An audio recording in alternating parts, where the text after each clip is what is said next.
Welcome, everybody, to another episode of the Protein Bros podcast. I am your host, Jeff Wasserman. As with me, as always, is my co-host, Kyle Combs. Hola. And we have two very special guests today. It's going to be an awesome episode. Two ladies who just got done competing in the CrossFit Games. Was this like last week? 2 weeks ago?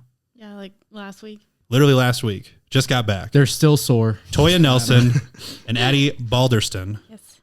And these two are half of the Kamo Athletics team that just got done competing in Madison, Wisconsin.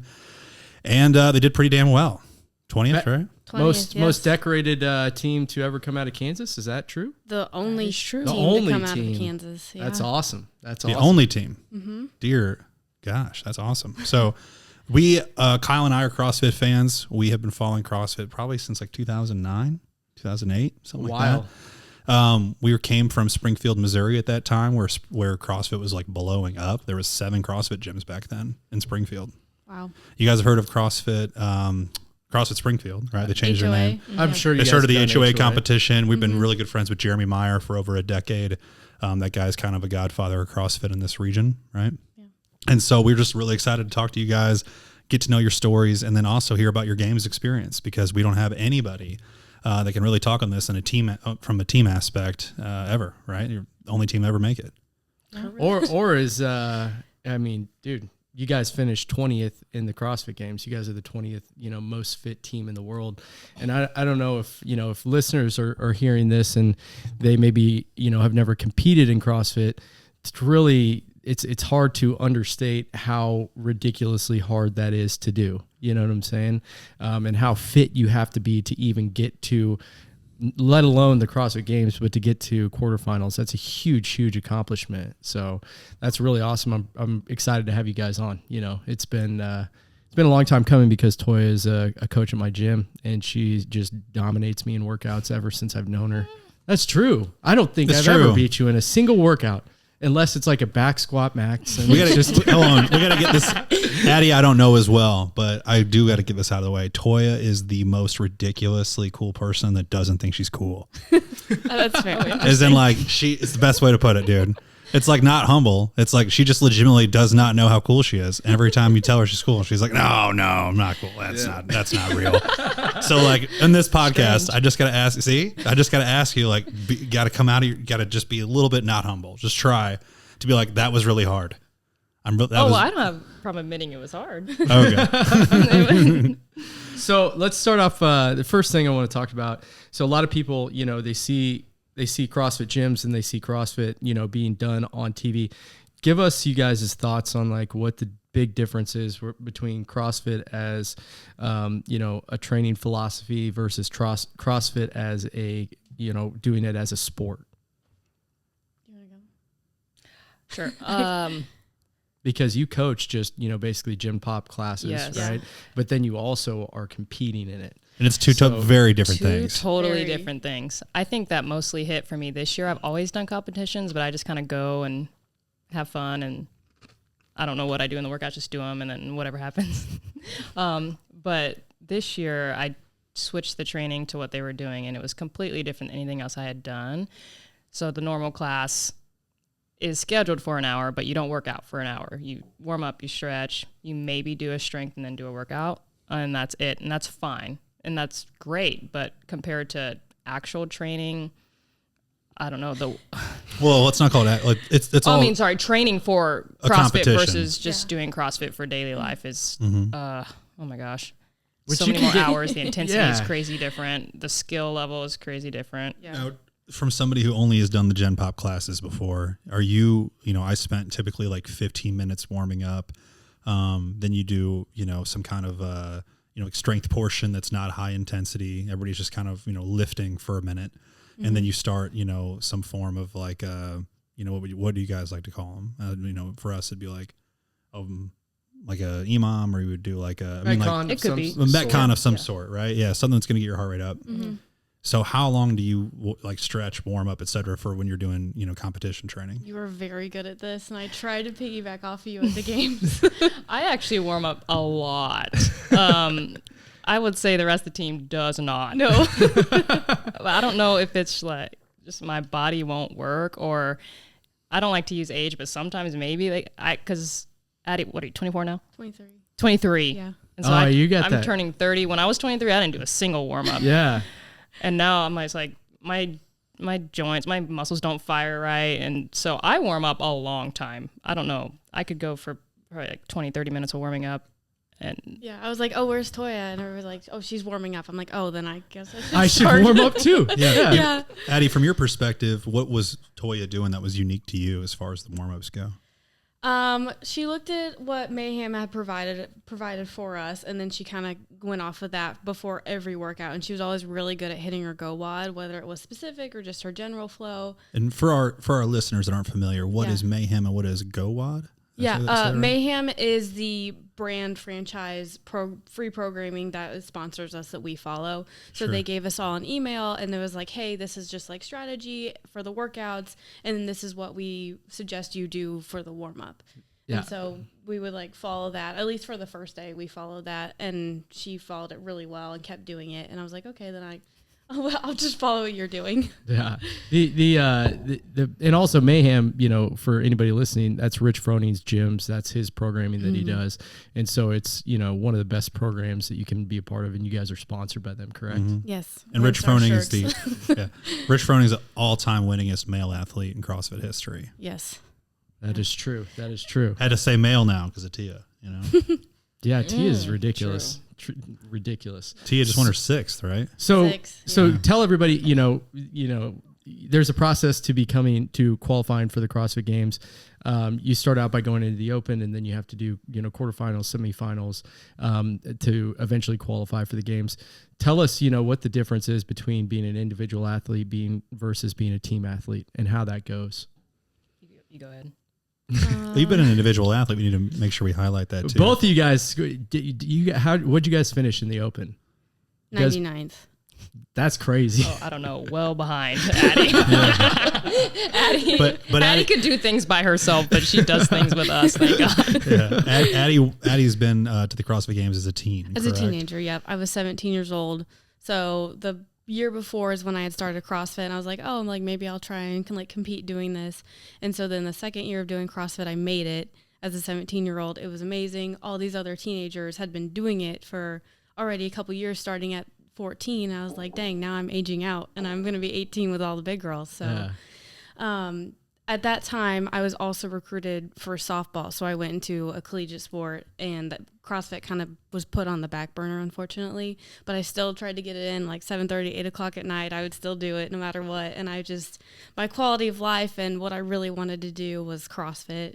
And so I decided to make the decision after a year and a half to kind of say goodbye to softball and then make it your primary focus. Yeah, make CrossFit my primary focus, because 2018 Open, I was the only Open I didn't sign up for, and I was like super bummed about it because of softball and traveling, and I was like, no, I want to do CrossFit. So then I got back into it, and then I got more competitive, and then after a couple years, got on the team. We started team doing Wadapalooza in 2020. Mm-hmm. And then the world shut down. It was right before, right? Right before. We got home, and then all of a sudden they're talking about people from Wadapalooza had COVID, and everybody started getting it.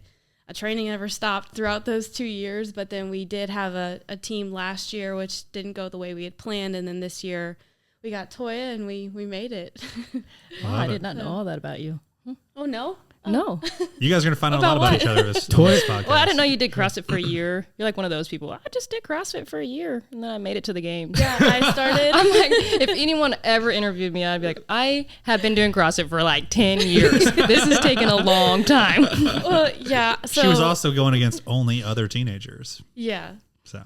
But you still made it. Doesn't matter. And I only had to qualify. They only take like 10.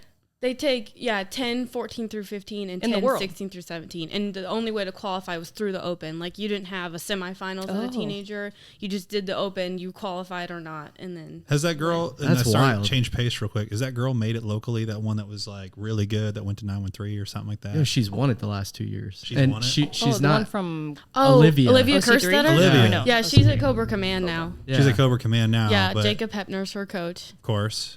Which is awesome for her. Oh, yeah, she crushed it. Yeah. But she's won it as a teenager. Oh, twice. like 2 years in a row. Okay, then yeah. She is taller and way bigger than I am. I'm like, you're only like 15 years old. Yeah, Dude, when she was crazy 13 years strong. old, she was a linebacker for the Chiefs. Like, I was like, Yeah. I was like, who is this girl? She for Yeah. real? 13? Like, she She's- was jacked. She's very fit. I Yeah, think man. she can like squat clean like 275. I think last year. And it was she's like a 15 right now? No, 16? no. 75? Something like I think that. she jerked that. I don't know. I don't Yeah, think she okay, you yeah. might be right. That's You silly. would know better than me. Yeah. I'm not exactly Because sure. like I had just hit like a 275 jerk? Yeah, I just hit like a 260 jerk, and then she hit like a 270 or 275 jerk, and I was like, dang. Yeah.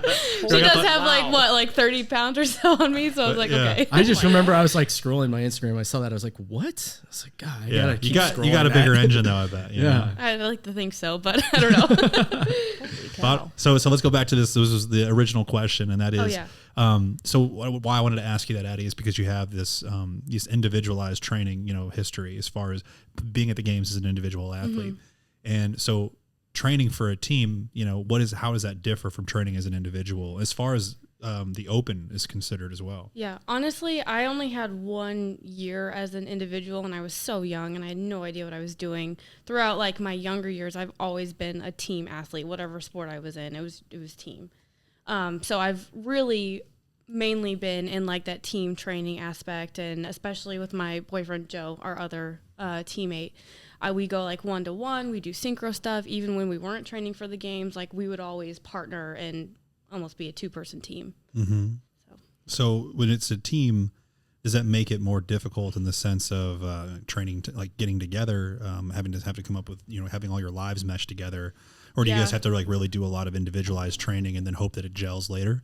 Yeah, I'd say for Joe and I, it's very easy. I mean, we live together. We go to the same gym.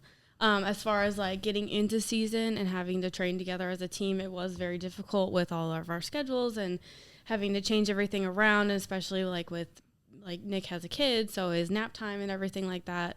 You have a job on top of CrossFit as well? I did until January or February. I worked for Lululemon, and then our location closed, and then I finished my master's degree, so I was just focusing on that. And then I recently did just accept a job offer, so that starts very soon. Exciting. That's awesome. Congrats. Thank you. Yeah. But through when it mattered, I did not have a job, so I was very flexible, and I just trained as much as I could. Great. I trained like crazy. So people were like, "How long have you been here?" I'm like, "Oh, just 7 hours." Yeah. Oh my God.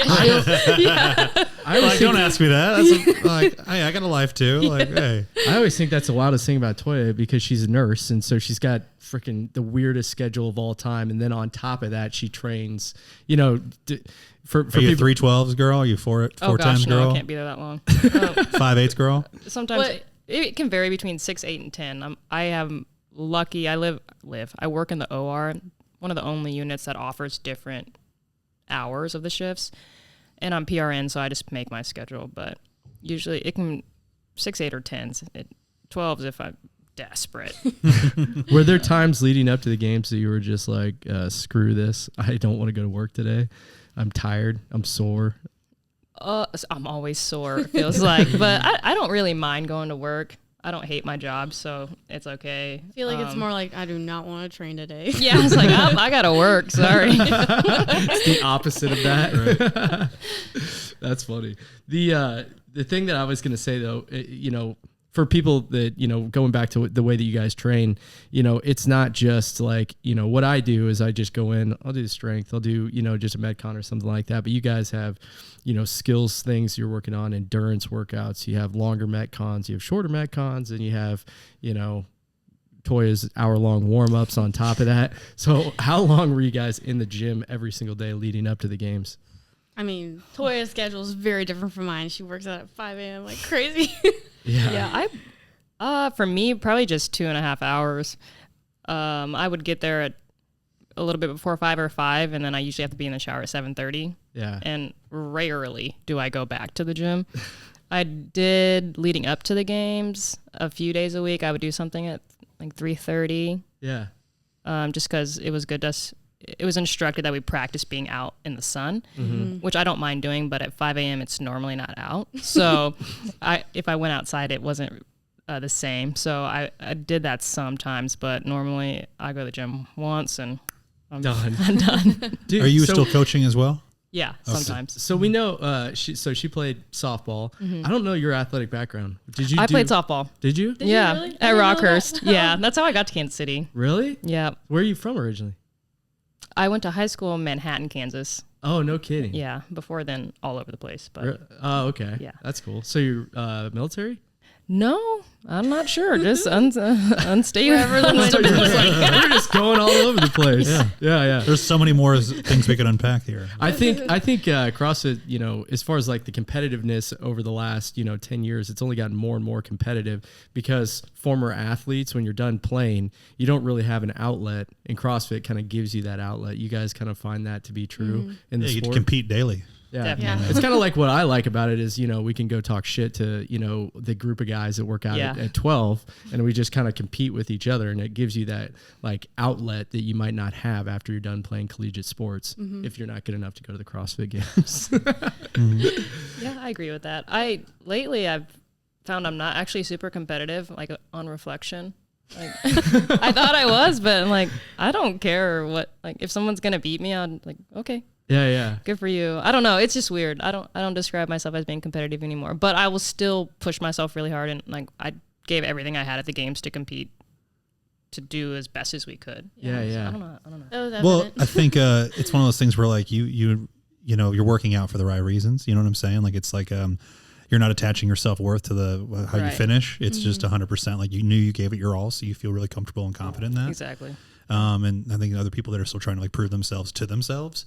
That's a good way. Like they're looking at it a little different because it's like they're not enough yet until they get first or something like that, And for you, it's like, hey, you know who you are. You know that you gave it your all. Why would you, put yourself through that, if you will? Yeah. CrossFit's also kind of weird in the fact that, like if you go to a softball game, right, you can hit well or you can not hit well. A lot of it has to do with coordination, how you're feeling that day, if you're seeing the ball good that day, what the pitcher is doing. CrossFit, you're kind of like, when you get there, you're kind of, you are what you are in a way, you know what I'm saying? So you can go out and you can test yourselves and you can get to a point where, but there's only so much work capacity that you have leading up to that. And it's kind of like, how competitive you can be competitive. It is a competitive sport, but it's like, if, like Your I'm limitations are your limitations. Yeah, you're limited. basically. Like, let's say, what was you guys' worst workout? Was it the strength one that you guys did? At the games? Yeah. I think it was the swim. Oh, gosh. Oh, the Unfortunately. swim in the ski. Yeah. Oh, the ski. If you were to one. ask So- me what my least favorite workout was, as many people have asked, it is the swim. And of course, the camera was right, Yeah. lane number 1, me, camera right there. I'm like, oh my goodness. Yeah. Out of all workouts, this one. Were you guys swimming before then? Like, were you guys swimming leading up to the games? Yeah, so you were open water swimming like in the lake. Yeah. Which- Well, someone's like, stop swimming in the pool. You need to swim in the lake. And then we get there. Yeah, and we swim in the so pool. prior years in CrossFit history, you swim in an open water lake. It was Lake Monona, I believe, in Madison. Yeah. Last year, a lot of athletes had reported getting E. coli because the lake was so dirty. Whoa. Which, Yikes. Yeah, CrossFit didn't really own up to, but then they were like, oh, like, hint, we're swimming in a lap lane this year. So to keep our athletes safe. So once I saw that picture, I definitely focused on swimming in the pool. I think Joe and I went once a week for, I don't know, maybe like 4 or 5 weeks leading up to it. How much? I had a lot more catch up to do in the water. I just learned how to swim like 3 years ago, and then I don't do it regularly. So that was a big concern we for finished me at the going same into the time. games. We could do the whole podcast on Toya's like journey of swimming. I remember when Toya went to Wadapalooza and she Oh. came back and I was like, how was it? And she's like, I had to swim in the ocean. And then you showed me your swimming track. Didn't you have that where it was like all over the place? How far did It's you like a crazy straw. She like I don't know. It doesn't matter. It's exponentially different in the ocean. where there's a current. I know, but and like, the waves. for the workout, like what was like, was it? I How think many it meters? said 250. It says 250. Okay, when I but went, it was probably 300. like 1250. Based on the path you took. Yeah. Yeah, that's so funny. So you're in a spot where you guys, you get there. And so for all of our listeners, guys, like CrossFit Games is so difficult to get to. And that's why this is so special. And so let's talk about like some of the fun shit. Cause like none of us get to experience that. And so like that moment of like, I made it, you know what I mean? How was that when you first like knew for a fact y'all were going because you almost didn't go. There's a story there. Well, yeah. So Oh gosh. we knew we were going when we clinched it at the 6th event at the MAC. That was probably What's the MAC? So the MAC is the semifinal we went to, the Mid-Atlantic CrossFit Challenge. There was 4 of them within North America, depending on where CrossFit wanted to send you. That's where you went. With the 19 other teams. So there are 20 teams total at the semifinal. Mid-Atlantic CrossFit Challenge. Okay. In and this Knoxville. is located in Knoxville, Tennessee. Yep. Wow. So Weird. Oh, we missed that first part though. So you go to the Open. Oh yeah. Then you go to quarterfinals. And Then you have to qualify for semifinals. Yes. And it's hard to get to semifinals. Right. Well, For most, I mean, that's yes. where a lot of people drop off there, Yeah. right? And that's then- where it really gets down to the last itty bitty amount of teams, right? Yeah, Like, so it's Yeah. like you do the Open, then the top 10% of teams go to quarterfinals, which is like, I don't know, like 300 teams. yeah, or that's like- not hard. No, that's not hard. And then from quarterfinals to semifinals, it's like top 160. I thought it was 80. Well, actually, I don't know. You're right. Is Is it 80? Shoot. I Something don't like pay that. attention to these It's details. significantly like cut in half or significantly lessened. right. And then from there, like that's when kind of like the season takes place. Like that's when training really picks up. That's when like team and the worm workouts pick up because we know we're going to see a worm, which is the 4-person bag at semifinals. So yeah, then we went to the MAC. If anybody like Luke, we need a worm Stage right 4. here for people to see. Yeah, you It's want to on- show them warm hold up? Holding them holding a worm. It's So- like 360 pounds total. The women bags are 70 pounds and the men bag are 100 pounds. Unheard And of. there's like filler bags. Filler bags are like what, 6 pounds? 6 pounds, something like that. Yeah. And these worm workouts are like, again, like what's so cool about CrossFit team, like I think they're more entertaining to watch because it's so much more difficult to get everybody coordinated, especially when you have like those synchronized workouts on top of it. The best is watching teams that don't ever work with the worm do it because I you're mean, like, yeah. oh, they didn't practice that at all. CrossFit affiliates. People get exposed so quick. Yeah. You know? Yeah, I mean, just your general affiliate does not own a 4-person worm. That's what, Yeah, why would you buy $800+ that? dollars. Yeah. So if you got to know you're pretty serious to buy a worm, and Yeah. then I mean, other teams just don't want to spend the money on it. So they're like, I guess we'll use it when we get figure there. it out when we Yeah. get there. Yeah, but I mean, we really hit the worm hard this season, and it was kind of a comfort to me. I really enjoyed worm workouts. Yeah, and we got pretty good at it. Helps that we're all the same height. So Dude, that part was awesome. Yeah. All the guys on their team are about the same height as the girls. average height team is like 5'4". What did they call you Yeah. guys in the? Sneaky little gremlins. Sneaky fit little little fit, gremlins. yes. Yeah. Yeah. Yeah, it was funny on the watching mic, it. They were They're like- calling you that? Yeah, that's Yeah. what they called us, I guess. And they're like, they're one of the smallest teams out there. Yeah, so I think Sneaky fit little gremlins. yeah, I'm Nick like, had- they're in the games. They ain't sneaky anymore. Like, come on. Nick had talked to somebody in like the CrossFit media outlet, and he had said that phrase, and then they took that phrase, and while we were on camera, I think it was the burpee pegboard parallel workout, they referenced us using that phrase. So I love it. yeah, That was you guys' best workout, wasn't it? yeah, we tied for 9th that workout. Yeah. That's That's strange. what's up. It's the high level gymnastics. Yeah. And honestly, the burpees. Pegboard? I mean, it was 60 burpees, but it accumulates, and I feel Yeah. like we're a really good burping team. So Yeah. yeah, the pegboard was so much fun. It was significantly better using it on the plexiglass than like a regular wood in your gym. Really? Yeah. I always thought it would be worse. I wanna thought say- it would be the opposite. So one of my first times working out at MC CrossFit, Toya was there, and you guys had just gotten this pegboard, and you were like, "Oh, I'll try this out." And I watched Toya like try it out for the first time. You were like, "So I just do this?" And you're like, you know, and you did it the first try. Have you seen? she's like, was that good? I don't know. You probably have no Toya's memory of pegboard? this, but I I do, don't. because you just like got to the top like it was nothing, and I was just it's like fun, it's a "Gosh, game." Dang, yeah. But have you seen multiple videos of Toya at the top of a pegboard? What happens?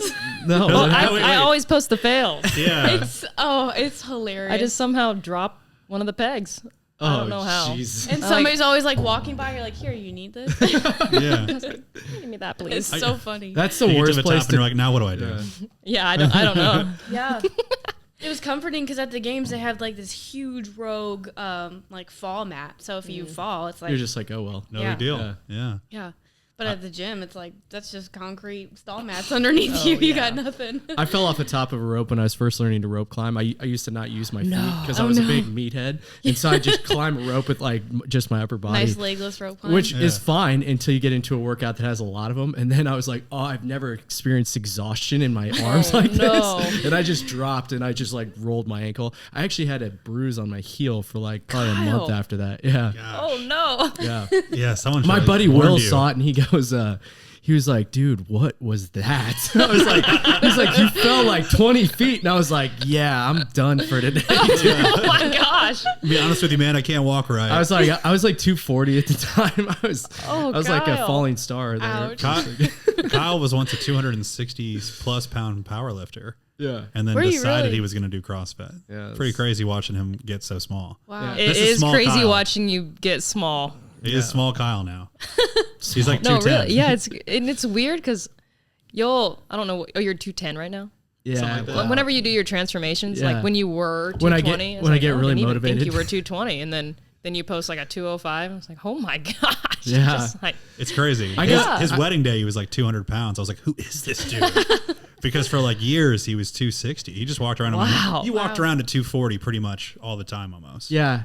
I've learned over the years, though, getting really lean in CrossFit it does help you from the standpoint of like helping endurance, but your strength goes away. My energy to want to work out goes away. It's a really fine balance between off season and then the weight you want to be during season, especially like leading up to the games. And this is all so unique and cool for me to hear because whenever CrossFit was really building steam, like I said, we were in Springfield and it was cool to watch because CrossFit Springfield made the games as a team whenever I was down there. Macy Mitchell was on that team and he was like one of our really good friends. And that guy also was at one point was 12th in the world in the open through like the first 4 workouts or something like that. Right. And so there was just people that lived and breathed it down there from a very early on standpoint as far as the games in general. And I'll just never forget like the fact that we're talking about it as a sport now as having an off season and having a season and all the different intricacies, because back then it was like people just showed up to the workout, did it, and that was it. Right. Like there wasn't this, Reebok hadn't even, partnered with CrossFit yet. Right. Noble hadn't even started yet. Like it's crazy to see like the evolution of the sport and it only being at the ranch in California, but then it went to Carson, like as far as it being outside of the ranch. And now it's in Wisconsin. And so, what was the difference, like specifically, Addie? What was the difference, like doing the games in Carson versus the games in Wisconsin? The field I believe that we were on was much like longer, bigger, and then also that I didn't get to work out on the tennis stadium. That was mainly for the individuals, but the tennis stadium was like so intimate and so like you were working out with them because the way like the bleachers of the audience was set up, the way it led down to the tennis stadium was super cool. I got to watch one of the events in there, but it was all outside. There was not an indoor facility in California, so that was pretty. That's why people died when they were doing it outside. Yeah, I personally really like the heat, so I didn't mind it. But I mean, like what Annie Thorsdatter, Cara Saunders, they all like passed out from heat exhaustion. So they're like, yeah, we can't have our athletes outdoors doing the whole this time. Yeah. Well, and then you go to Madison, and I think the first year it was like 55 degrees and raining, and these athletes are like shivering before an event. That's so wild. So it was like one extreme to the other. Do you know why they picked Madison? I don't. It's like, was there CrossFit? Like, I have no clue. I didn't remember if there was even any kind of like, because it's like, why would you pick an area there's not like a lot of teams that came from Madison, it's not like Wisconsin was like a hub for CrossFit. It's like, if anything, why are we not doing this in Tennessee, Yeah, like in Cooksville, Southeast, it's like, I mean, in Tennessee where, it's like really easy for people to get there, et cetera. Yeah. Obviously Mayhem's there. I'm like in my head, I'm like, why would we not? I don't know. Only a matter of time. So I think they signed on one more year in Madison. And just kind of see where it goes from there. Yeah, they have given no other hints about where, but I think it was one more year. So tell us, we've been kind of bouncing around talking about the games, but tell us, how many workouts did you guys do? 12. And how many events, days? 13 scores. And it was supposed to be 4 days, but it was actually 5 because one of our events was moved to our rest day because of a rain delay. Gotcha. So we were supposed to have a rest day the second day, and we ended up just working out for 5 straight days. So what was your guys' most memorable moment during that time? Making the cut? That was pretty cool. Oh, during the whole season? No, during the games. Yeah. Oh. Because you guys made the cut to basically the 20 team cut, right? Wasn't that what it was? We were 19th going into that workout, so that was very stressful. Honestly, the workout we had to do to make the cut was not my favorite, but it ended up being great. Toya killed it. What made it not your favorite? Oh, really? I mean, yeah, you were struggling. Thanks, Toya. No, in like a weird way. I'd never see it. Yeah, I don't know. You were like kind of happy. You're like, thank you. She's finally feeling No, good. it was just strange. Yeah, Addie's human. Weird. The first, Not in a bad way. After the first 50 synchro double unders, we had to do the tumbler. So the tumbler is this like huge plastic, I don't know, circular thing that has full of sand, and two of us. I've never seen this. Like a sled drag. You can pull it up. Okay. Kind of. The two women pulled their own. Do you remember how much it weighed? It was close to like 400 plus pounds, and the men was like 600. I think 450, and the men were 600 pounds. And so you have these really long straps. You're standing next to each other, and you have to pull it behind you, and it rolls. But if you stop, it like pulls you back a little bit, and then you have to get it going again. Right, you got to get momentum. Yeah, and so keep it starting, going. we had never pulled the tumbler before. That was one of the other movements where they're like, there's no practice. You just go out and you do it. A good portion of the movements were not in the warm-up like, area. Nope. First time you're going to see it's out on the field. Were you guys luck. able to wear cleats? No. Oh, they gave us. That's brutal. So it was on turf, and Noble gave us like 5 or 6 different pairs of shoes, and more. Some of them have more tread on them than others. There was like a trail shoe that had a lot of tread. I wore the shoes I'm wearing now. It's like the hybrid runner kind of shoe. I felt comfortable in it. It wasn't and actually had that more tread. slick, though. Yeah, it wasn't really slick, but just starting off that workout, immediately blowing up your calves, I was like, oh my goodness, this is the first movement. So the first movement was a tumbler or the synchro. Sorry, double the unders, first movement was the synchro double unders, but which I mean 50 burns your double calves, unders. burns them. Yeah, but like 50 synchro double unders was like pretty irrelevant. And then you get to the tumbler and you go back to the double unders and you're like, oh my gosh, why do my calves feel this way? Yeah. And then it was the Jerry bag carries, which was like super heavy grocery bags that I tried to run with and looked super unathletic doing it. And then Toya like walked past me fast. And I was like, oh, I should just walk with him. Oh, you tried to run? I tried to run and I was like everywhere. Gosh. I almost like took myself out because I kicked one of the bags and I almost fell. Oh, wow. Yeah. Toya was just in her own world. I am. I had no clue. Going. Yeah, I I'm would not setting these things down. I would after the tumbler, I would pick whatever it was up first, and then I would like drop it, and Toya would just keep on walking. Yeah. I was like, okay, we're back to it. Yeah, you don't want to move the weights around too much. Right? You're just much added, like so much more resistance you're adding to. Yeah, there's literally, I mean, you have like the pig, you have different like odd objects that you guys had to have. You had the tumbler. Yeah. There's a million different implements that it's like you'll never use outside of the CrossFit Games. Does that suck to have to figure out like kind of on the fly like that? No, I think it's part of being athletic. Yeah. And I thought it was being an athlete. Yeah, being an athlete. I mean, when you get into it and if it doesn't go very well, obviously that sucks. Yeah. Fun new challenge though. Yeah, fun new challenge. Fortunately for us, there was nothing that just stopped us dead in our tracks. Like, we never picked up a pig before. Toya wanted me to do the first one just to see it and make sure that we would get you're going first. 1 rep.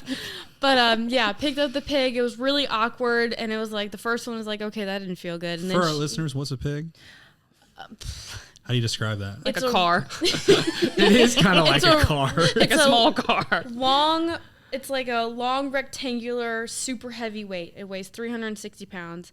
And then at the end of it, it has this like little lip where you can put your fingers underneath it to grip it in order to like get it off the ground. Mm-hmm.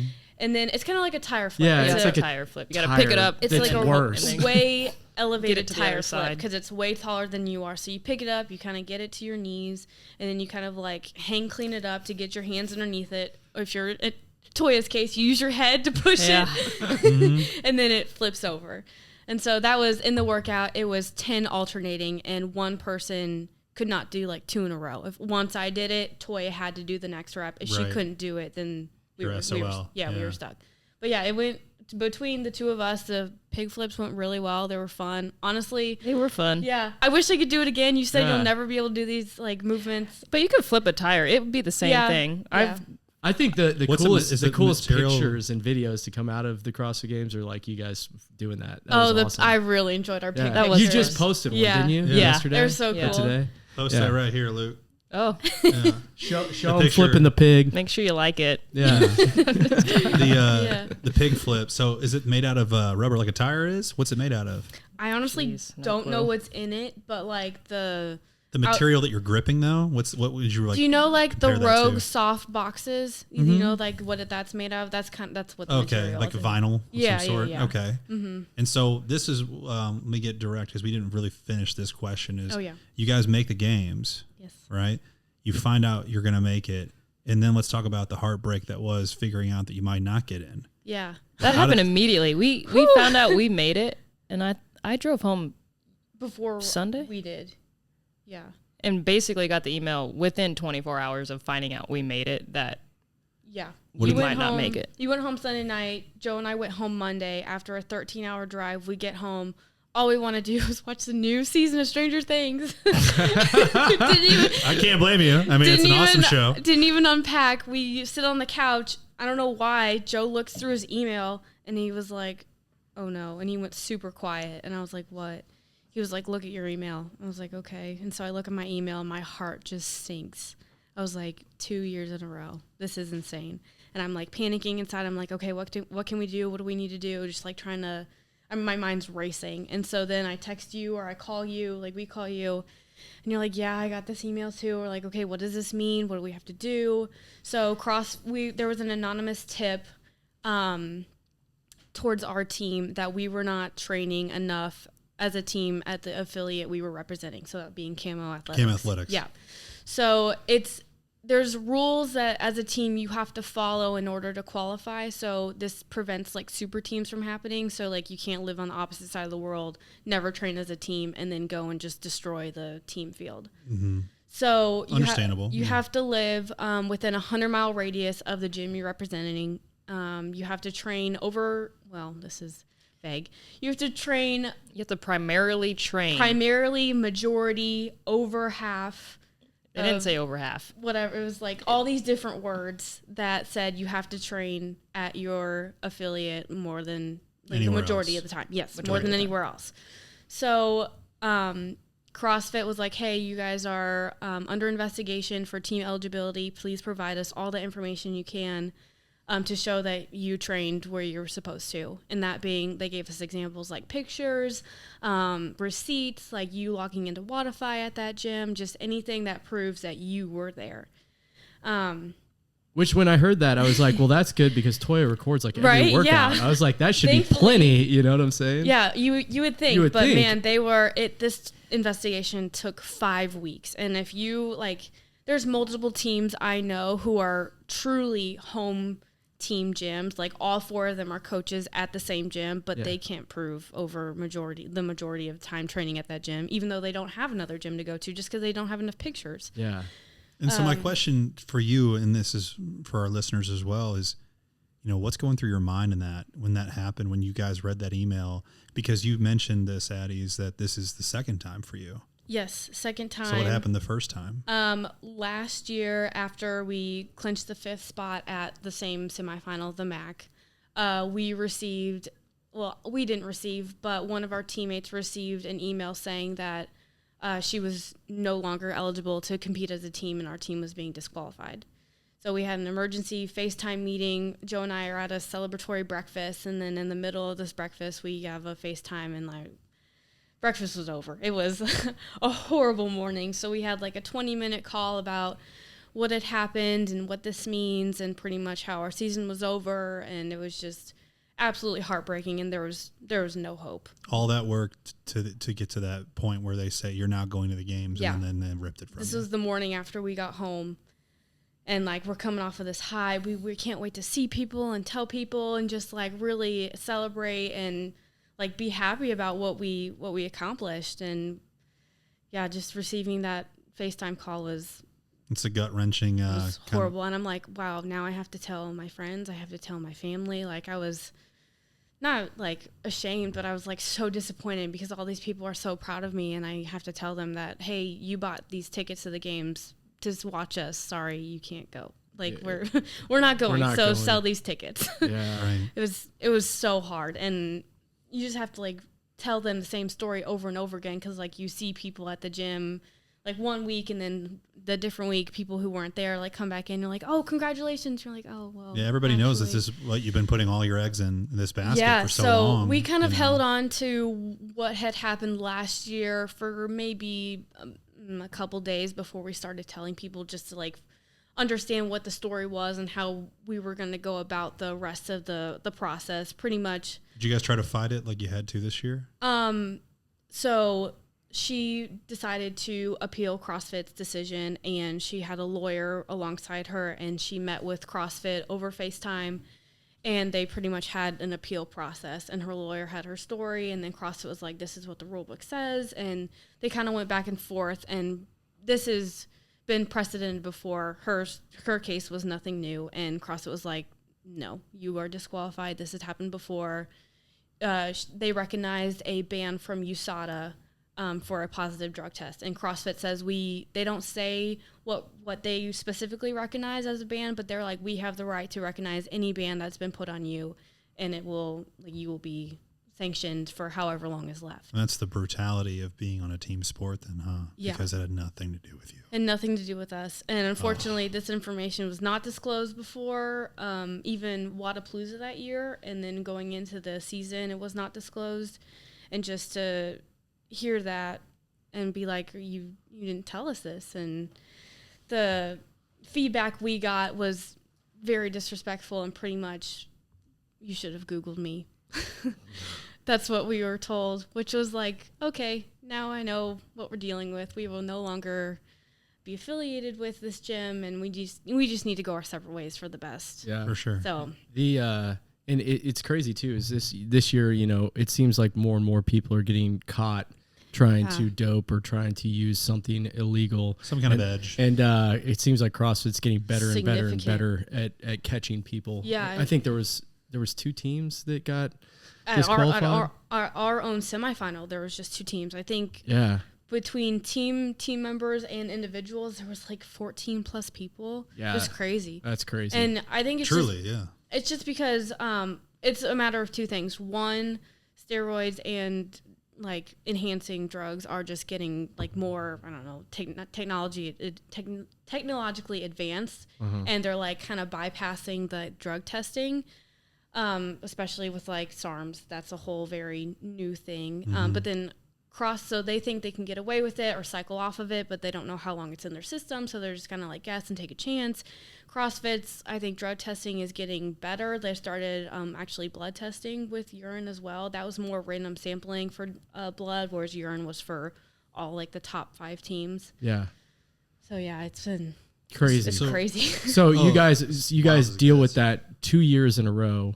You guys, Yes. The same heartbreak twice in a row. Yeah. Almost same heartbreak. So I said last year there was like no hope, where we didn't really continue training. We were like, our season's over. This year we had the proof, and we knew it. We knew our team did it the right way, and we were like, we are going to the games. We earned this. And so after 5 weeks of sending them picture and video after video, they decided like, yeah, you guys are eligible. Congrats. Good luck at the games.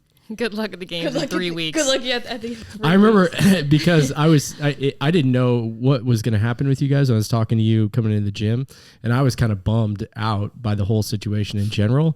And then one day I came into the gym, and you're like, no, actually we're going. I'm like, what? I was like, that's like 2 weeks away. What the hell? Exactly. So I had lost some hope towards the end, like 5 weeks Yeah, in. it was- I'm like, oh my gosh. there was It's so just many such ups a long and downs. process, it seemed like. I think you and Nick kind of told your gym and your community what had happened. Joe and I did not tell our community.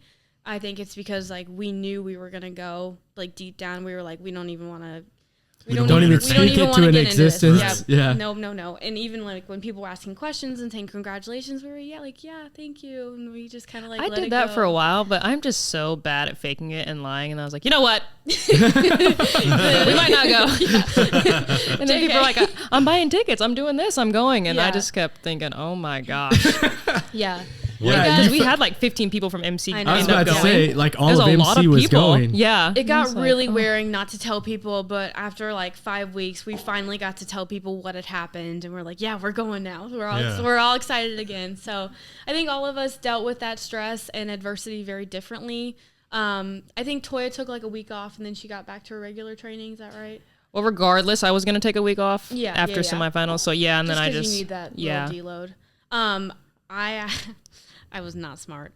I trained myself into sickness because I was like, I don't know if we're going to go or not, but I like wanted to get back into it. And I was doing kind of whatever I wanted and too much of it. So then I got sick. Joe trained smarter than I did. He kind of like went back through his regular programming. And then once we got like a couple weeks into the investigation process, I was like, oh, I really don't want to train anymore because I don't know. Like, it felt your like hope kind of I gave didn't out. talk to a bunch, but it seemed like most of the team stopped training. So Not most. I don't know. The couple, I would say, after I was not sick anymore for like that first week or so, I was like, okay, we need to get back into training. We still are acting like we're going to go to the games. So we followed like what's Rich doing again, and we got back into it. Joe and I really hit it hard leading up to when we got the answer that we were going. So cool. we were like, okay, we're working out outside. We're doing double days, like Going to the pool, obviously. going to the pool. Doing skills, high level skills that I avoid. But then I had to get really like good at them and focus at them. And then I don't know what Nick did. I don't either. He didn't. I don't think he trained a whole lot. I don't think he read the emails and he was like, yeah, we're not going. Whereas like I read the emails and I was like, oh yeah, we're still going. So it's just a difference of perspective. Yeah. Also, I'm sorry to interrupt. What do you guys think was the major variable that was able to push you guys over the top as far as getting there? I know you guys had a hand. Other people were trying to help you guys out. Other people were, obviously rallying around you. What do you think it was that really put it over the top, if there was something? like, the amount of evidence we had to provide was unbelievable. Yeah. So we had to go back and find documentation for every single day from January 13th to like May 25th. it was like Every single day. And then they were so detailed, they'd come back, like, we don't have a picture for May 14th or something. Yeah. Like, they really went through it. And then we even went through, if we didn't, so they told us in the end, they told this in May, that 51% of your training days have to be at that affiliate in May. Well, like, not in January. It became evident in May because there was a team member from CrossFit Nordic that was just him was disqualified for not having enough proof. And then after the whole deal with him, CrossFit came out and was doing a podcast, and they were like, this is what we want from January 13th to the first weekend of semifinals, just to make it consistent for everyone. We're assuming that you have a 5-day training week, two of them being rest days. And so 5 whatever times however many weeks this is the number we're looking for. And they were like, you have to have so we had to have pictures of each person at the gym for X amount of days. Mm-hmm. And so then we went to all lengths, because there were times we went days that we were sick or days that they went home. We provided that. Days that snow days where we couldn't drive. Days. Yeah. So my question, there was comp days where we went to Tulsa as a team. Yeah. So you have to obviously annotate for those. Yeah. But it's like, so now we have 4 teammates. And so was there a teammate that, for example, that just like if they don't like to video their workouts, they're SOL? Right? I was actually very concerned for you guys, but you guys do video, you just don't post. We don't post anything. Weird. Yeah. So it's Nick's gym, so obviously he did not have to go through this process. He owns it. That's where he works out. Right. Joe is a head coach at Colorado Valley CrossFit in Lawrence. That's where we live. And then Toya is a coach at MC. So it was kind of like we didn't bring up that they were both different coaches at different gyms, like, because I mean, I don't know how it would be seen as a conflict of interest, but it was like, no, we take the time out to drive to Kamo and we train here like 3 out of the 5 days a week. Right. So, I mean. Yeah, that didn't come up actually. They had a lot of footage. Yeah, we did have, so when. I was surprised. It was it was a back and forth. So they asked us and we made a whole Dropbox of everything we had. And we were like, okay, this is kind of like what we think is everything. And then Joe got cleared. He had enough days. And then Toya and I didn't. But it was like crazy because Joe and I take one car to Kamo. Like if he's there, I'm there. If I'm there, he's there. It's just a matter of I didn't take a picture of myself one day when he did.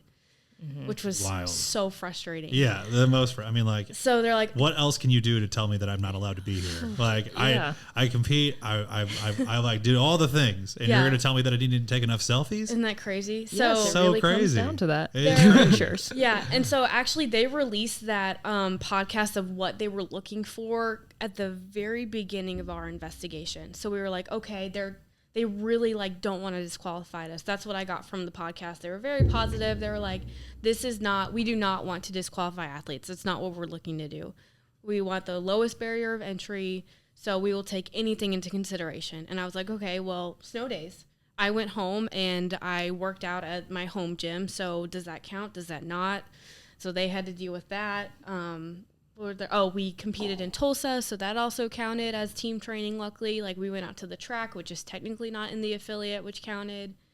There was a lot of, like, there was so much, I don't know. It was so vague, and there was, like, pretty much in CrossFit's hands, and whatever, it was their opinion. Yeah. Whatever Yeah. they thought was best, even though. You're just at their mercy, 100%. Yeah. It was basically giving them, I don't know how many emails there were, but proof So many over and emails. over again in different ways. Right. Yeah. I've given you everything. I But have, the proof I'll that they spin had it a little more. initially wanted in their emails was like Wodify logins or receipts, and they're like, oh, sorry, those don't count. We can't prove that that was actually you. Anybody can log into Wodify and log you in and like sign you in like you were Right. there. They're like, sorry, that doesn't count. I'm like, why did you even ask for it then? Right. Pretty much, it was only pictures and videos that counted, because from the phone metadata, you could see the date and time when you took that picture or video, and it was enough proof evident for them that they're like, okay, that counts. Yeah. Well, I mean, like, it's obviously super duper frustrating, right? But for the sport itself, I think it's awesome in the sense of that they're getting that, you know, they're protecting their product as much as you could possibly protect it. And they're, like any organization, I will say this, like, everybody is trying to get better, and it's all growing pains. And I think that, you know, you guys have a very clear idea of what you need to do moving forward, and other teams can learn from this. And it's just one of those things where it's like it sucks so bad to be a part of the growing pains. But you know, it's the beauty of the sport is that, like, now it's only going to get better. It's only going to get better. Yeah. And I we- don't, You got a lot of people right now that are like what's the guy that's a YouTuber that calls Hiller. out Andrew Hiller. that calls out I don't like him. he calls out like troll. He's a Did you? professional troll. He's such a hater. yeah he's he's like hilarious. he calls no rep No stuff rep. yeah. Yeah. And I feel like there is what you're saying as far as like making sure that there's specific things to follow is important. But I do think that there is a point where it goes like over the limit, over the edge, where it's like, holy crap, you know. Like, give these athletes You're making a it break. not. You're no longer making it fun for anybody. Yeah. No. But you guys went through a little bit of that in, was it semifinals when you guys were doing some kind of Joe and I. yeah, it was synchro. So- It was something synchro. Yeah. Oh, gosh. Andrew Hillerfit, Yeah. the YouTuber, he called us out, and he showed the. I was like, those are my friends. Shut up, dude. well, it was actually. Maybe I'll watch It that wasn't. video. It wasn't bad. Like, it wasn't directed to us. It was mainly a judging concern. Yeah. Like, we are out there. We are at fatigue. Like, we are just giving it everything we got, doing what we can, and I thought from what I can remember, we were hitting our chest at the same time. I'm like looking out of the corner of my eye. All I see is his shirt, and I'm like, okay, like, yeah, I think we're there.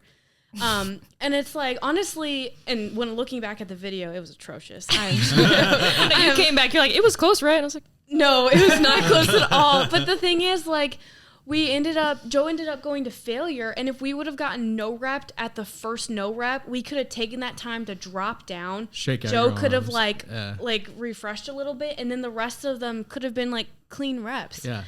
But I mean, I don't it's know. not on you. That's what It's like- I was getting at. And I I'm actually not think trying to cheat it. Like, I'm Yeah. trying to do the workout as written. Like, that's why there's a judge. it's really not the athlete's problem, because as an athlete, one, you're out of breath, you're completely exhausted, and if the judge is telling you good, it's like you don't know, you're kind of out of it. You know what I'm saying? You're just hitting your kinda- rhythm. You're like, I'm still doing my stuff at rhythm, Yeah, so I'm man. just gonna keep doing it at this pace. I don't know what the judge was thinking, but like, either way, we would have come out first or second in that event. So, yes, it looked bad, but at the same time, it didn't matter a whole lot. Yeah. But then when I look back at I did watch like the video and the live stream earlier in the rounds, there were other teams from side to side of us that were doing the same thing, but they didn't get called out because we were in the lead. We were in the lead. We were like neck and neck with Mayhem. So it was obviously the cameras were on us. Yeah. Yeah, it's once you get into competition like that, it's not you guys' problem. It's the judges' problem. It becomes the athlete's problem when it's like the open and people are trying to do sketchy stuff in the open. Yeah. It's like, all right, we all know what you're trying to do there. Stop doing that. You know, if you can't see the camera angle, can't see you during the whole workout, that's obviously going to be a problem. Yeah. But anyways, it seems like there's a yin and a yang to getting better at the sport, and you know there is a line where it's like, all right, dude, you're just being a troll, versus like the sport's getting better because of this. Well, back to the growing pains and how CrossFit's so new and like there's rules and everything. I understand the rules. I think they should be followed, obviously. I just wish CrossFit would regulate it themselves and somehow like check up on the teams. Like, I don't know how they're going to do it, but really an anonymous tip, that's how you're going to call out these teams and like do this investigation. If you are anonymous tipping another team, it's obviously out of malice. Like, what other reason would you do it for? What they need to do is they need to have pro qualifiers, and then you get a pro card for a certain amount of time. So it's like, you know, if you qualify, then you get a pro card and you're a pro for, you know, 2 years. During that 2-year time, you can, you know, compete in any pro contest that you want to compete in. And you obviously, even though you're a pro, doesn't mean you qualify for the CrossFit Games. You have to still qualify for it. But during that time, they can test you guys. They, you know, whatever they need to do to make sure that you're within qualifications. I've always thought CrossFit should be like that. But it's also like, that's kind of what makes CrossFit cool, is because you can come out of nowhere, you know, and qualify, which is kind of cool.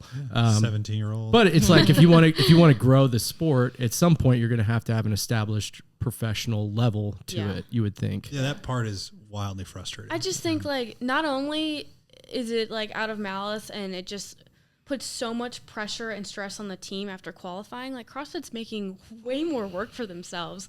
We actually got to talk with the liaison that helped with the emails and our investigation, and she's like, yeah, you were not my only team. I had like 20 other teams that all got cut because they were disqualified with not enough proof. I was like, that is crazy. So she was, I don't know how many hours she was working. Professional dream crusher. Yeah. I think it was fine. Professional dream crusher. What they need to fix is the rule book, because we read the rule book at the beginning of the season and thought we were following the rules. It was just so vague. If it would have said 51% at the beginning, then we would have known that. Yeah, we had no clue. That was on us. And they invented the only that. thing was, let's be real, we knew from the beginning of the season like this was going to happen based off of last year. I didn't know. Toya was just like, things are all good. It's fine. It's fine. And it was as expected, unfortunately. And we thought we had enough like video and proof, like, it crossed our minds throughout the season. And we're like, like we're taking videos every weekend. But then because the rule book was so vague, we were like, oh no, we're scared now, even though like we did what we were supposed to. Well, here's what's cool. I'm super happy that you guys made it, and I was like pumped. I felt like thank you, hometown, like dude, we team. were so excited for you guys, man. Dude, and Addie, I don't know you well, but like I just know how hard Toya's worked for this for so many years, and it was just so exciting to see you guys watch that hard work pay off. It's been fun. Let's talk about the actual games. You do 11 workouts. When I watch that on TV, I always think to myself, like, what do you do in your off time? Because you got to be like eating and sleeping the whole time. How do you recover from that many workouts that are probably the hardest workout? I mean, is it fair to say they're pretty difficult workouts? The highest intensity. Yeah, the highest Very intensity. High intensity. Honestly, the training volume at the games was nowhere near like what you put in a normal week. Really? So like being sore is not so much the issue if you, take the time to like mobilize and like you get a good enough sleep. Obviously, our testing at the games was a little bit different than an individual. I feel like individuals go through they're destroyed. They put their bodies through an insane amount of work. So that's a whole different ball game. But I wasn't super sore or anything. I wasn't that sore till like Monday when I drove home. Yeah, you guys aren't humans. No, I was sore-ish, but I think I need a month off. It's more so it depends on the movement. We didn't do like any squatting till the last day, and I feel like when I squat and stuff, that makes me really sore because it just gets my legs and my low back. So I just wasn't feeling it. Like there's a lot of upper body. I guess I was tight there. But and some like achy things, but mainly like when you're at that high intensity for so long, your mental energy, like you just drain. Energy drained completely. Yeah. But like emotional energy and done. In between events and everything, it was like you get done with an event, then you go back and you look at what time you're supposed to like get back for athlete briefing, and then you look at your corral time. The corral time was 45 minutes before your heat started. So corral time means you're like hanging out waiting for your event to start. No, they like literally put you in like cattle. What they do with yeah. So they put like, you in a lane. Yeah. At a local comp, you're like, okay, your heat time's here. You show up to your judge in whatever box or lane you're in, and then you start the workout. And then at like a mid-sized comp like HOA, then there's like a corral where they like set you up while the heat prior is going. Once they get off the floor, they kind of like funnel you to where you're judging and where you're supposed to go. At the games, the corral is 45 minutes before your heat time starts. And before the corral, you have like, I don't know, depending on when athlete briefing got done, like 20 minutes to warm up, whatever it was you just got announced. So then once they call you, your whole team's there, all the teams are there for that heat. You walk to whatever venue it is, and the walk is like, 400, 500 meters. Like, it was a decent walk to get there. Nice little warm-up. Yeah. So then you go to another warm-up area, less equipment, but still enough to warm up whatever you're going to be doing. And then they're like, okay, you have 20 minutes before your heat starts. We're going to give a 5-minute call time for the next corral. So you kind of warm up, you talk, whatever. You get to watch the heat before you on the TV. And then they're like 5-minute warning, and then they call you team by team, and you go to another corral. And so then once they kind of give you an overview on what they're looking for, how to walk out and everything. Then you walk to the field. They stop right before you get to the field. They wait for the other people, the heat before, to come off, and they're like, okay, 3, 2, 1. You know, like the cameras. It's a whole production. So How nervous are you at that point? Nowhere near as nervous as semifinals. Really? I was just nervous listening to that whole process. I was like, I didn't have any nerves the whole weekend. I reflected, I was never nervous. Yeah. Toya's too cool. I was nervous. God, no, dang. it's not that. I just I don't know. I just wasn't nervous. I was nervous for the pool because I hate the swimming. Here's a good question. So what made semifinals so nerve-wracking?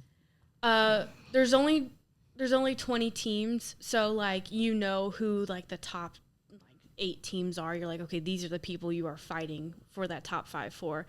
And the other like 12 teams, you're like, okay, they just qualified, they're there. Yeah, they're excited to just be there. Just because you have to be the top 5. You have to be the top 5. Like, this is either the beginning almost of your season, or like this is the end of your season. And you're looking over your shoulder all the time at these other teams. Yeah. And I mean, points can swing so far from event to event, and you always want to be around the top 5 to make sure you're within a point distance of whoever's in front of you. And it's so stressful. That sounds stressful. It's so stressful. I don't think about that. If you want it to be stressful, it is 5. If you want it to be, it's 5 spots. And last year we got 5th. I felt like I was nowhere near ready to go into semifinals last year. I had no idea what to expect. Like, first experience at it. The workouts were just so different than this year. This year I had a lot more confidence going in, and I knew we could qualify, and I knew we were going to, but like in the middle of all the workouts and back warming up, especially after one event that didn't go very well, we were like, oh no, where are we standing now? Like, this is the last event. Where are the points? And it was so stressful. Stressful. So we've talked a lot about stressful shit on this podcast, and so I want to get into some cool shit. Some stuff like me as a fan, and not like I'm not an everyday CrossFitter. So, these intimate details are cool. You can be, dude. I know I could. Toya wants to invite you back to MC. Let me explain. I workouts. choose not to be, and I'm perfectly capable. But I'm saying I enjoy not doing it. So let's start with, as a fan of watching other people fitness, I'd like to know, as far as like when you first got there, let's talk about this big ass swag bag they give you of cool shit. Oh my goodness. This is fun. All the people that have to pay for these things would love to know all the free shit you got. First of all, you said you got 5 no-bull she said shoes. 6 pair. Oh, you almost want to qualify just for all the swag. There's a grand. Yeah. So let's talk about the swag that you walked in. Yeah. I just want to say, yes, it's free, but also we've spent so much money. Yeah. Like, we pay to go to the games. That's part of what I was going to talk to you about. But in a sense, it's like, oh, it's free because we're not paying right there. But I'm like, actually, we paid you quite a bit of money. Every single stage, the open, quarterfinals, semifinals, the games, all of that. We had to pay to do it. Yeah, we were part of some kind of fundraising with that. Yes, you helped us with semifinals. Thank you. Yes. Yeah.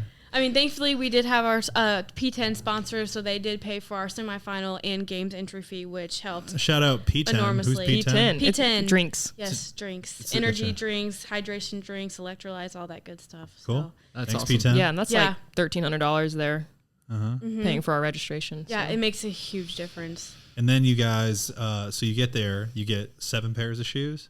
Let's talk about it. I don't even know. The 6? Oh man, Just it's like super 7 cool. So they shirts, just lead bags. us in, Yeah. to the A whole- they like set up they a call whole it- locker room. Yeah, they call it basically. the Noble Experience. Oh, do they? Yeah. So you walk in and it's just like it's dimly lit. It's like a whole deal. There's Noble everywhere. You all have your own little locker space. You have your name plaque above your locker, and then you have what they want you to wear for photo shoots hung up, and they want you to try everything on, make sure it fits. If not, they do alterations. Literally everything, and everything's printed on. Yeah, so that's awesome. they asked for our sizes. They must have completely ignored mine, but they asked for our sizes before and print on them. So, for example, they had our shirt up there, and all mine were not the size I wanted. So, but they'll give you whatever you want. You like a bigger shirt typically, right? Yes, No. they're like women's smalls, which is equivalent to newborn size 0. Yeah, you're wearing a sock. Yeah, I was like, that's not gonna work, but it's very cool. And so, but they have to reprint all of these. So they had all those printed, like 7 shirts. I don't know where they went, but they reprint them.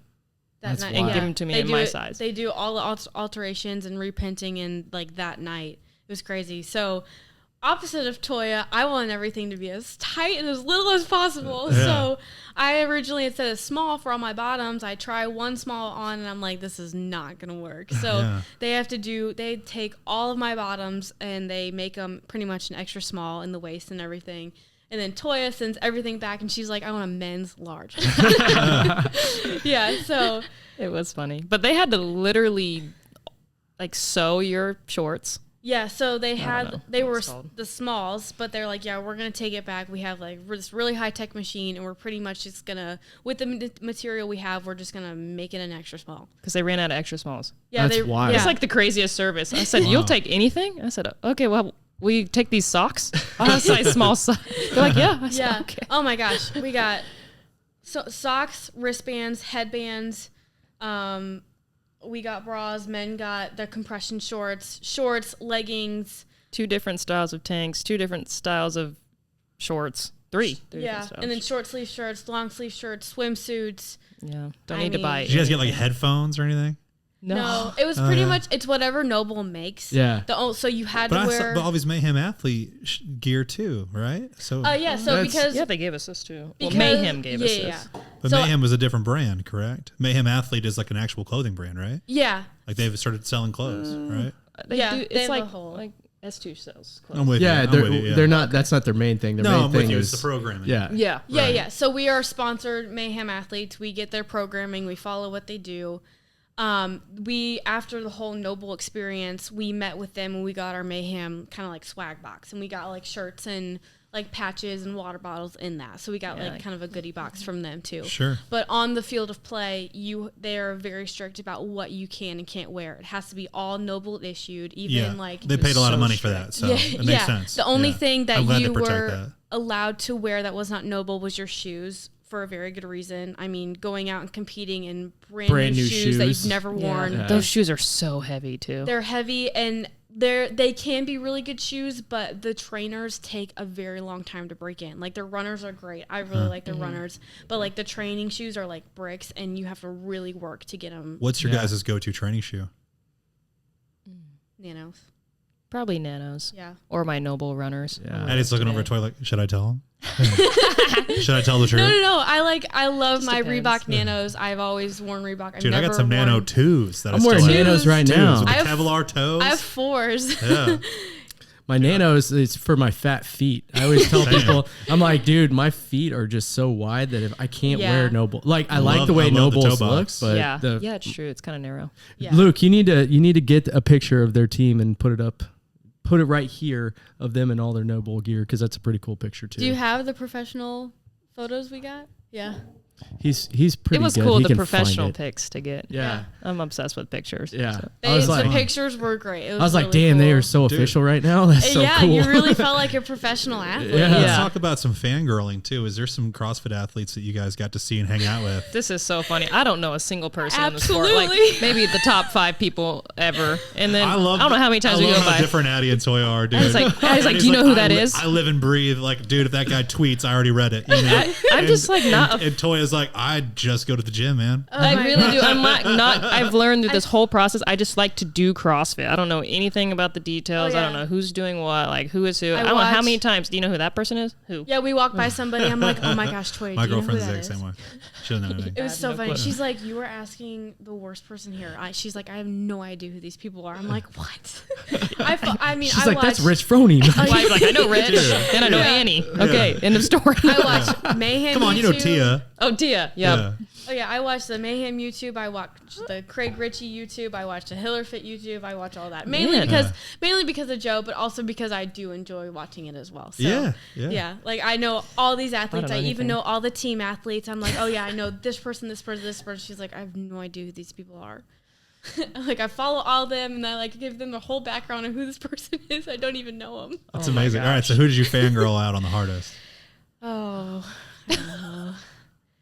I feel like so being at Wadapalooza, I had already been like beside all these athletes before. I'd see my main big fangirl was at Wadapalooza because we got to warm up with Samantha Briggs. Okay. And she was awesome. But the fact that you were now an equal at the games. I wouldn't say equal, but I'd say I'd been in that close proximity. You're on that before, level now. So you know? yeah, of course Tia. I mean, you don't get to see her very often, but when she walks by, it's just like you just stop and you just watch every move she makes. So I do.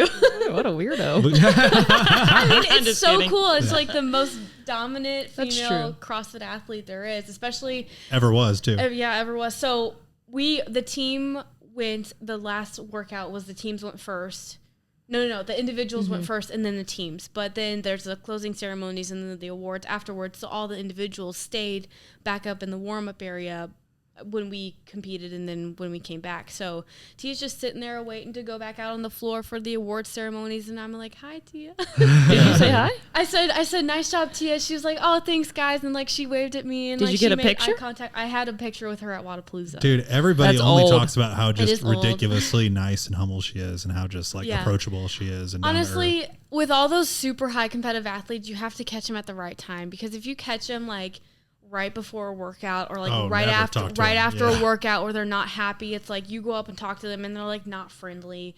It's like, well, okay. Of course. I You mean, don't- like, I saw they're still in their own head. I mean, like, Yeah, like, you're still you don't wanna be- processing what just happened. you don't want to know? be talked to, so it's really hard to like make a. Dude, if my girlfriend talks to me when I lose in Madden, I'm My furious. gosh. this is true. I'm furious. This is true. I'm like, not now. Why are you talking to me? Are you Yeah. serious? I just lost. I watched wow. I watched a video once with it was Jake. It was True, Jacob. dude. It was Jacob Hepner, and he was talking about. They were like, "So, how was the games? You know, what was your first workout like?" And he's like, "Well, Matt Frazier walked in front of me and cut me in line, and he threw his chalk over to the rope that I was going to use. And he said, "I'm using that rope. Don't get on it." Oh, wow. Oh man. He goes, "That's how I started the games this year." Yeah. I was like, "God dang, dude!" That was Yeah. this year? No, I he was like, didn't Hebner compete. hasn't been in. Or No, he- this was what was the year where they did the legless rope climbs with the snatches, and it was like they had like 100 athletes. It was when they had like It's probably athletes. 2019, right? Yeah, it's from athletes from all around the world, and this was like the big cut, you know. Yeah, I so think like Oh, they that's cut, yeah. I went that year. they cut a ton of people. And anyways, Jake was like, "Oh, you know," in his happy mood, like, "Oh, I'm going to use this rope," and Matt Frazier's like, "No, you're not. Get out of here." Yeah. They're such nice guys. you Yeah, know? you're just like, "Oh, okay, that guy's he's in the zone." Like I you were think- saying, you just so Yeah. there's some people where it's just like, "Hey, I'm here to win, and that's Yeah. what I'm gonna do."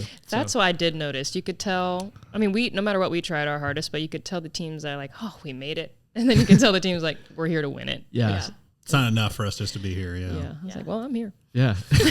I mean, I can't say I didn't want to win it, but I knew like I just like not being negative. Just we're not gonna win it. yeah. But Well, let's we're gonna talk try about really next hard. year. I mean, you guys have obviously put together a good team. What's next year looking like? There's a lot up in the air. I just got a job. It is remote, but What are you doing? I'm going to be an internal audit associate. My master's is in accounting, believe it or not. But yeah, so I'm working out of a public accounting firm that's based out of Colorado. Oh, I was like, Cool. are you getting one of those 87,000 IRS jobs that they just signed on for or whatever? You know what I'm talking about? She's No, like, I no, don't. I'm working for a private company. Well, I'm psyched to hear you're not. So. Yeah. So I don't know. We haven't all four talked as a team. I don't know. Is there any desire to want to try and go individual for either of you guys? I asked you this at the games, you did actually. ask me this. If I could have a coach that could help my mindset and control my anxiety, I would not be opposed to it. But being on a team really helps control my anxiety a lot. I mean, I still get in my head, but just having 3 other people out there doing the same workout as you and having like synchro with them, like, oh, I'm not just doing it by myself, makes a big difference. I mean, You don't even have time to get in your Have own you head done at times, Have you right? done any solo comps? I have not. Really? I've thought about it. Really? I really wanted to do Wadapalooza, and then once our team didn't end up doing the qualifier, I was like, dang, I want to do this individual, but the individual qualifier was already before over. the team qualifier. So yeah, I don't know. I think about it, like when I get really into it during the season, I'm like, oh yeah, I'm going to go individual. And then like when I get to those really hard times, like right before the event, I'm like, why would I do this as an individual? I cannot take this right now. Yeah. I think Addie has the most potential to do it individually, just how well-rounded she is in all, like gymnastics and strength. I don't think I could do it for strength. You never know. Yeah, it's just heavy. It's Yeah. heavy individual stuff. Yeah, individual, I mean, semifinals is one level of heavy, and then you get to the games, and it's like, no, you're going to put this 200-pound barbell over your head as many times. Yeah, like, Yeah. so they did that in a workout. I did that one time, like as heavy as I could go, was like 205 pounds, and the workout was at 200 for individuals. Like that's the difference. Yeah. So I'm just like, You guys That's wild. you guys had overhead walking lunges with 70-pound dumbbell. I saw. Loved it. That was arguably, that and the overhead squat workout was arguably my favorite workout. Really? I just looked at that and I was like, that's hard for me to do. Can't that one imagine, wasn't like- that bad actually. Was there any No, that it you guys wasn't. couldn't finish? Oh, There were most of them. Most of the workouts. we I meant got like, time capped on. I apologize, not the time cap. So like, I remember one year, Alex LaChance and Kelly Jackson both made This an- is a an- long time ago. Told Alex you. LaChance. Sorry, I've been following for a long time. Just saying. So Alex LaChance and Kelly Jackson were both first form athletes. Jeff's at the time. opposite of Toya. He's really into it. Yeah, I mean, I just followed him because our brand was ascending, as in like we were trying to grow First Form and supplement superstores at this time, and so we had 2 local athletes, Alex LaChance and Kelly Jackson, that both made it individually. And there was only 30 individual athletes, I guess, this year that they did it. But I remember Kelly Jackson, like her nickname was Tiny Beast because She's a she was small person. 100 pounds or something, you know what I mean? But just like super strong. But when it came down to like there was like a clean ladder, that she just couldn't do it. Oh, anything we And like so physically. it was super sad because she was just by herself there at the end, like all by herself. Yeah. Because she couldn't lift it. No, because of the new style of programming that Adrian Bosman did this year, they did not put like a super heavy barbell out for the teams. That hit individuals. They had, what was it called? The back 9. It was like the yoke, Oh, snatches, right? no, it was, Was that 215 clean? it was 225? yeah, it was a yoke walk, a really heavy yoke walk, and then you had 2 front squats at like 225 that you had to squat clean from the floor, and then That's you the had girls' like, weight. yeah, that's the women's weight, and then you had like 3 deadlifts at like 315, and then you did it back. You did it the other way. That was a fun one to watch. It looked really fun. It was fast. It was like Yeah. Like 2 minutes. Ooh, Yeah. you know, I forgot think to mention this. Justin Modernos won that, didn't he? I'm pretty sure. I think so. Yeah, from for a the guys. from a fan standpoint, like we were saying, I went and I worked like a booth, right, at HOA 3 or HOA. This is HOA 4 that I'm at this time, but HOA 4, the 4th one they ever did, right. Alex LaChance's team was 540, CrossFit 540 out of Arkansas, and it was Alex LaChance and Brooke and Sydney Wells, Oh, really? her twin, Yeah. Wow. and they were 17. That's crazy. Wow. Sydney made a semifinal. I didn't know that. Yeah, but she Yeah. never did CrossFit again after that. For what I knew, like they went on to Mizzou, but Brooke obviously Really tried. blew up. But I remember being like, man, that girl was in really great shape. She was Oh, 18, wow. 17, 18. Like they're gonna kill it. Like Yeah. like clearly. And Alex was like, yeah, they go to my gym and they were all into gymnastics together. And Alex was she was a collegiate gymnast at Arkansas. Oh, geez. And so like, yeah, they were like, oh, we're going to try to sign this girl as far as with first form. And I was like, dude, they obviously, but they should have gotten Brooke. She's with them now. Brooke's a first form athlete now. Yeah. Dude, Tia's a first form athlete. What I would say, what are you guys' favorite movements out of all the movements that you do? What made me think of that is you were talking. I was just about to say, I bet Toya's is muscle ups. You would be so proud of me. Ring today. or bar? Either. It doesn't matter for her. She just flings herself up there, and it's just like it looks so fun. easy for her. Yeah. I'm like, what the hell is that? What's yours, Addie? Definitely the barbell or body weight movements. Yeah. I really like. Addie's Well, those good are at two barbell. opposites. Oh, You're like a we're very barbell or body opposite. weight. I love burpees. I love running. I love air squats, but I also really like a heavy barbell. Like Yeah. it doesn't like a heavy barbell in a workout doesn't intimidate me. I want to do it. If it's a heavy barbell, I want to do that workout. Snatch specifically? Like what's the one that Snatch is not. I do really like snatch. people that like to snatch love to snatch. I feel like I noticed. I really like to snatch. It's not my strongest lift, unfortunately. But it is fun because it's so technical, and you feel that click. And you're like, oh, this is what I need to do now, Oh, and man. then things start feeling better and more consistent. at a I'm higher still waiting weight. for that feeling. Does that happen ever? I don't know. Oh man, it's a lot of videoing yourself and No, watching. Addie's it. really good at the barbell. We've done workouts, and this is what I like about team. I coach this way too. I'm like, if it's a team workout, and it doesn't say you have to do it evenly, don't. Yeah. Because if someone's good at something, let it do it. And it does not bother me. We did a workout many times, but I don't know what was happening that day, but I wasn't picking up the bar. So I was like, can you do more? And she did more. Oh, It was the like a power 185 power cleans. I was like, I'm After dying. Can you do the- some more? And she did some more. It was God. wall balls, chest to bar, and power. Oh cleans. yeah. So Yeah. you get so it's a So it's she a can fun just part she of just team. does You it like it look like it's a toy, and then Yeah. I'm just dead. You can pick up reps for your other athlete. Yeah, I like that. I like to split the reps evenly or do I don't. more because I don't Oh, want you to be can do more. outworked. Yeah. So I'm like, Yeah, it's so funny. either we go 1-to-1 or I'm gonna do more. Or she'll do more. And Yeah. I have no problem letting her Toya does do not more. care at all. There was a workout at the games that was a relay, which was surprising to me. But the boys, one boy would go, the other guy. Oh, yeah. And Oh, then this was the another dumbbell guy workout. and another guy. So the boys, if they didn't finish their part, we would never go. But anyways, so in my head, I was like, okay, Addie will be the first girl to go. And then I'll go last Right. in case we don't finish. Sure. And we didn't. And so it was like, oh, I only had to do one round. And I thought in my head, Addie's going to want to do the whole thing. Yeah. And I was right. She was like, no, I would have wanted to do the whole thing. Like, I'm good with doing a little bit. There was I think you just need to be the individual, like you, like just. I mean, I love team workouts. just rip They're that so Band-Aid much off, fun. though. You know, She I could know. do it. you got more to prove to yourself. She could do it. Maybe one of these days I'll enter into indie local comp and see what happens. See what happens. Yeah, just baby steps back into it. We're at a. Is there anything else you want to ask? I was about No, to go to I think the that question. unless there's anything you guys want to add, like any things you guys want to share or talk about, you guys can air them out here. Yeah, I want to give you the floor. I don't know. And if you don't, we have a good final question that we ask everybody at the end of our podcast. That's Okay. the most important question you'll get this entire podcast. I don't know the answer. Bouncing around all over listen. the country, Toya, and then eventually making your way to Kansas City. You were introduced to some good barbecue here, right?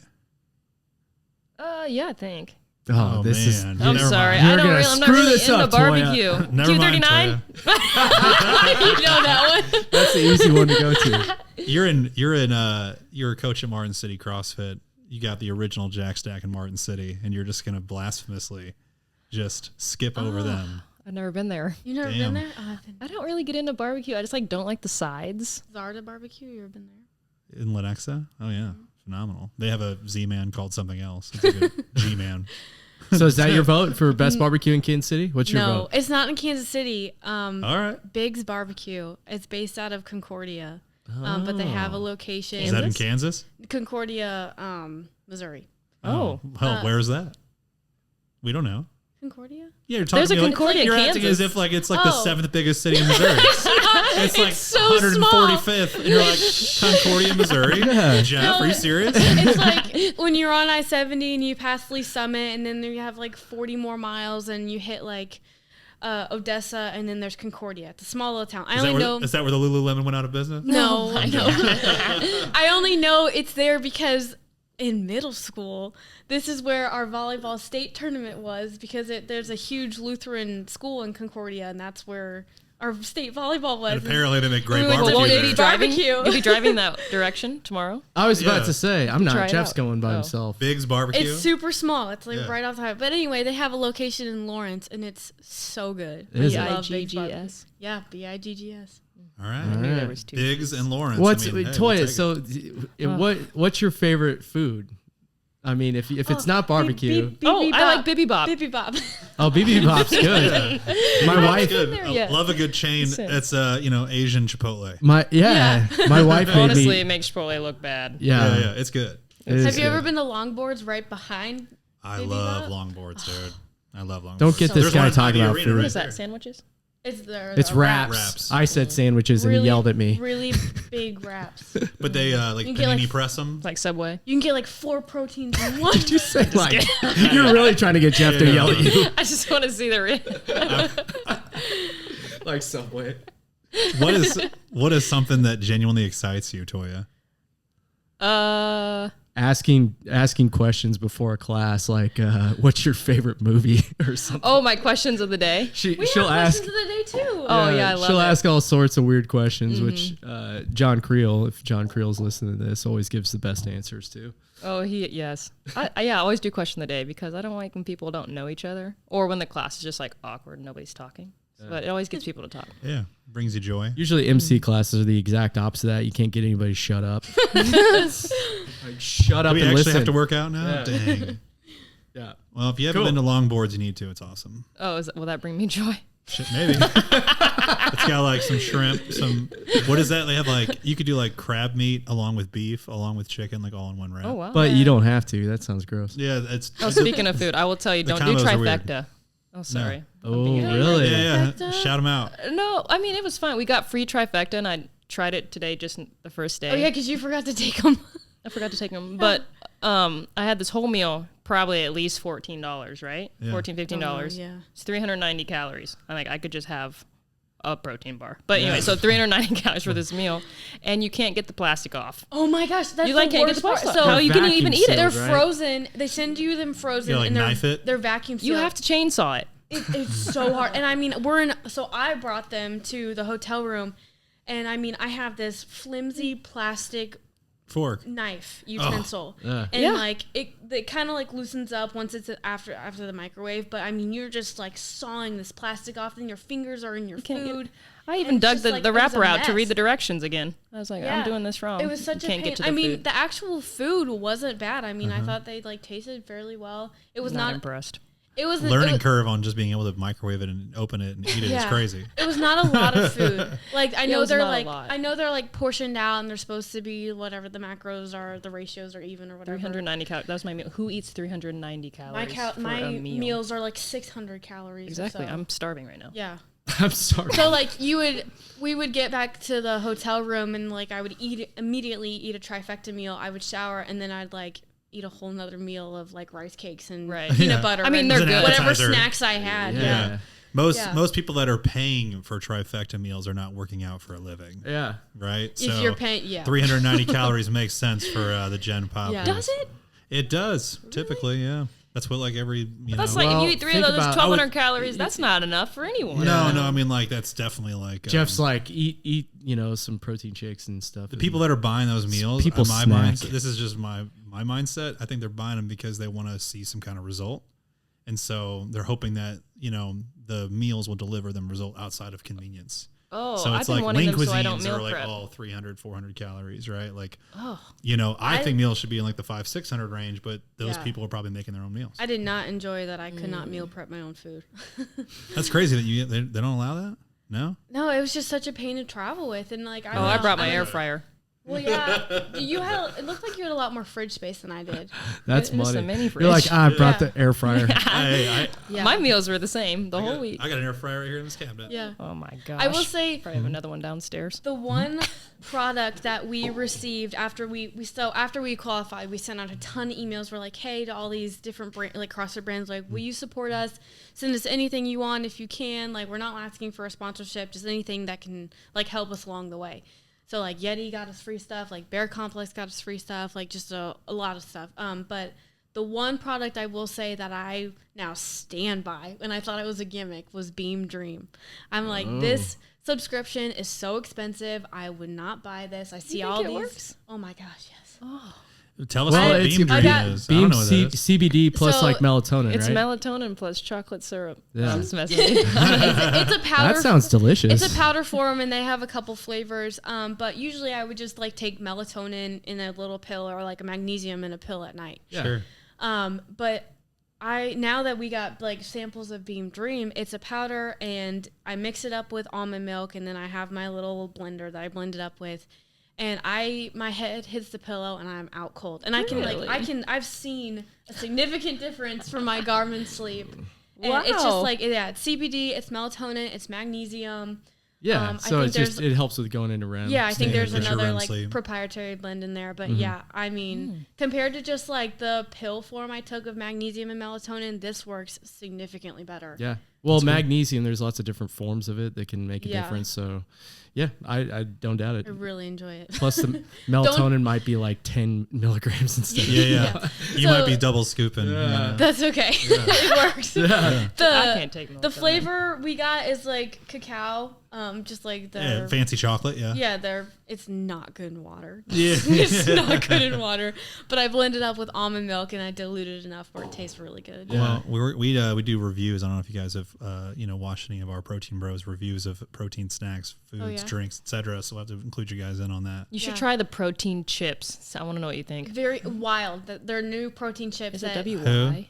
WILDE. We've done protein chips from Quest on our pod. It's probably the most controversy that we've had between me and Jeff. I was rating it like a 9. He was rating it like Quest? a 4. Yeah. Oh no, that brand. A lot of air in those bags. Bad brand. It also is just like a it was not a good time for me.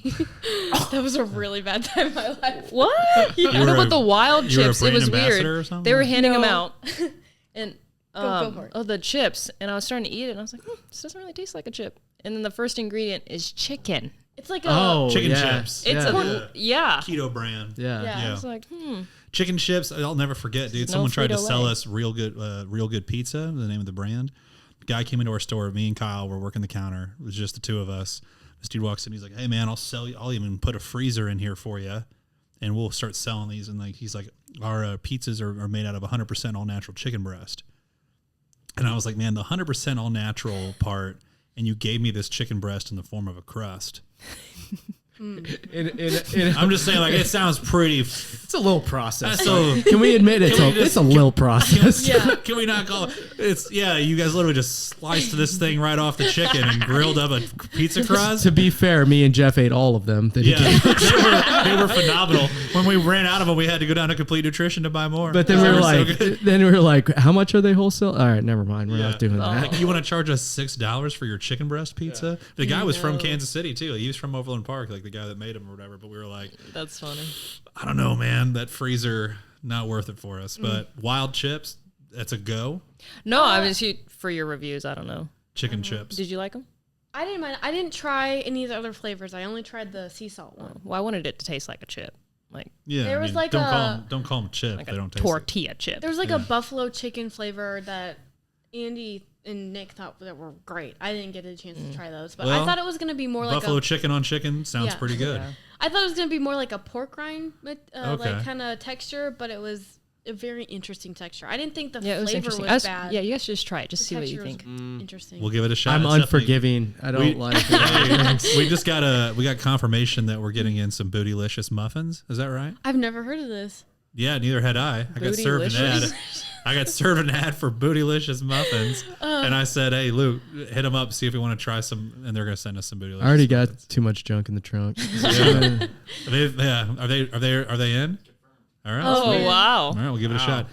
We got to give you guys some airtime here. Tell us how, if the people have been listening, they'd like to get a hold of you. What's the best way for them to find you? Oh. What are your ats?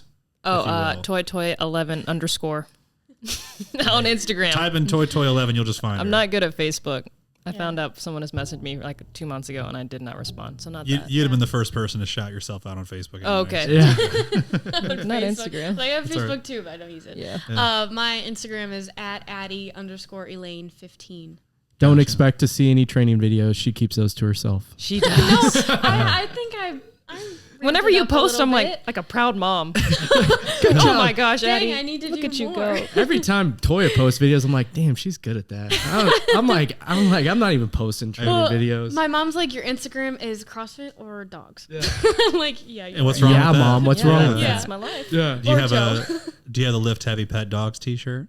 I do not know. I was gonna say that's I like need that one was your too. Instagram summed up. No. Well, thank you guys for coming on. Really appreciate it. You Yes, know, thank you you. guys, like I said, you guys,